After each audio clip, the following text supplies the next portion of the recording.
decisions about where to put our money. One of our favorite guests, Lee Munson, Portfolio Wealth Advisors President and CIO, is joining us. And Lee, I know I have to nudge you to don't be shy. Feel free to share your thoughts about things. Let me ask you real quick where we are at this moment in time, because we've had a lot of guests say we're going to have a melt up at the S&P 500. I'm looking right now, we're at about 4,700. We had a guest yesterday saying, look, 4,850 not out of possibilities. I mean, anything's possible by the end of the year. What argument would you have us as average investors consider? Well, come on, you had your chance in September. The China scare around September 20th, 21st. We've had all these opportunities to buy low and we've had this corrective action. And now people want to know, should I be committing capital? So I don't have a lot of a lot of feelings for people who haven't been jamming it in all summer. We had 6 months where the average stock did nothing but go sideways or flat. And now we're asking this. I do think we're going to get a melt up.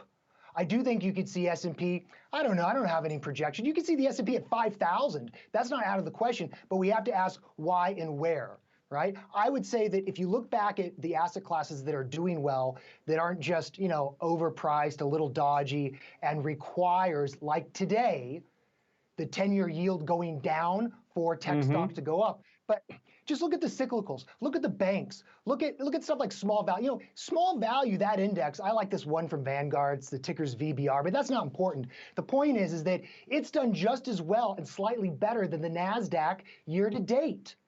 And a lot of people don't know that. A lot of people are not aware that a lot of stodgy companies are rivaling that of your main tech indexes simply because going forward, I don't care about yesterday, it's day one, I want to know how I'm going to make money in 2022. When you have companies that can pass along price hikes to their customers without a sweat, that's the area you want to be. And that's why you got to be pro-cyclical. And fortunately for the S&P, 70 plus % of it is not in the FANG stocks. And that's what I think will cause the melt up, not necessarily a few names. I think today you see small caps selling off a little bit, and we know why. Because the 10-year is going down. But when the 10-year hits 1.819 next year, what do you think is going to happen? You think tech's going to be up big and all the value stocks are going to be down? No, that's not the way it works. This year has proved it over and over again. I want to ask you, because everyone seems to be hot on electric vehicles. Rivian is trading higher right now, and yet there's that report that, oops, we kind of overestimated the range for at least our delivery vans. The vehicles, if you turn on the heating or cooling systems, drain 40% faster than had originally been thought. But I get it, you're not buying Rivian. But is there a way to play EV? Would it be buying a lithium mining outfit, or is there something else you would advise people to consider?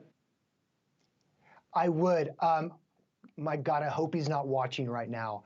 But the guy who owns the place where I get my dog groomed, I drop my little 3.5-pound Chihuahua off in the morning, and he likes to fiddle around. He likes to ask me questions. And today I said, so what are you doing? I always ask him, what are you buying? Because he's like a regular dude. He's like, the big three. And I'm like, what's the big three? And it's like Rivian, Tesla. And he's talking about like, well, I'll buy it and it'll be fine because it's going to go up. It's going to happen.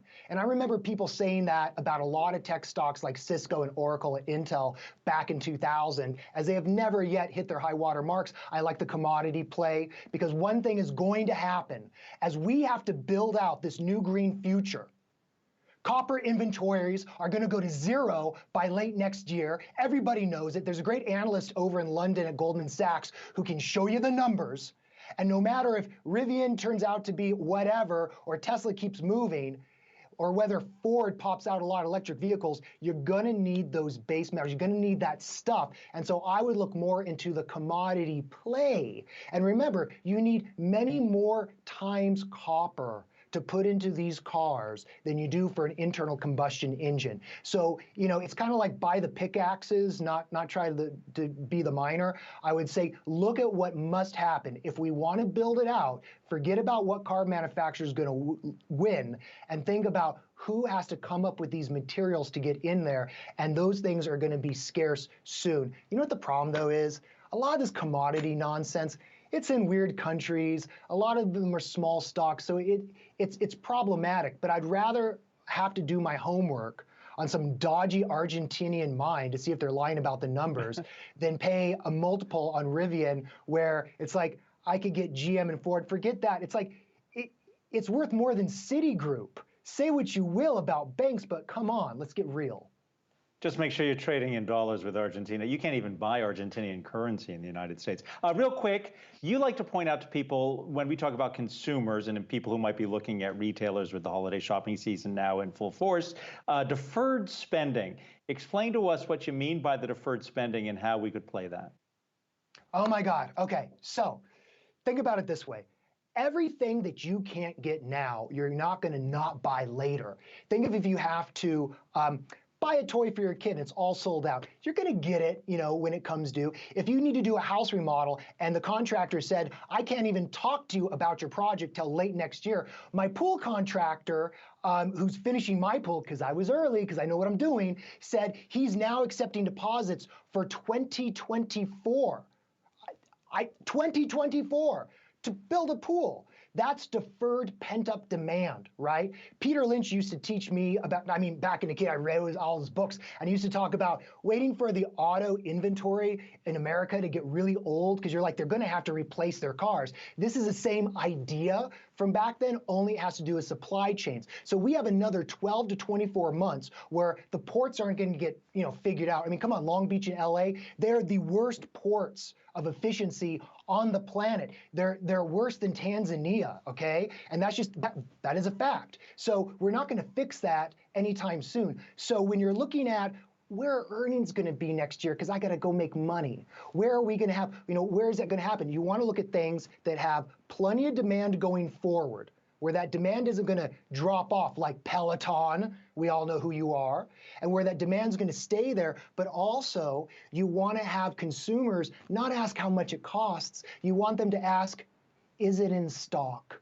So we have this golden moment where we went from a service economy to a goods economy. It's going to continue for a few years, so invest it accordingly. That's why small value is just sort of a general asset class with a lot of stuff in it is doing as well and someday slightly better than the NASDAQ. The only thing is it's got legs next year. I'm not sure if long duration assets, a la FANG stocks, are going to have that type of mojo when the 10-year starts breaking above 2%.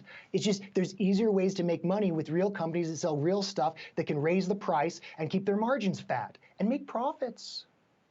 It is always good to have you here. I just wish you would speak up sometimes. You're so shy. Lee Munson, Portfolio Wealth Advisors President and CIO. Until the next time, have a wonderful Thanksgiving, and thank you.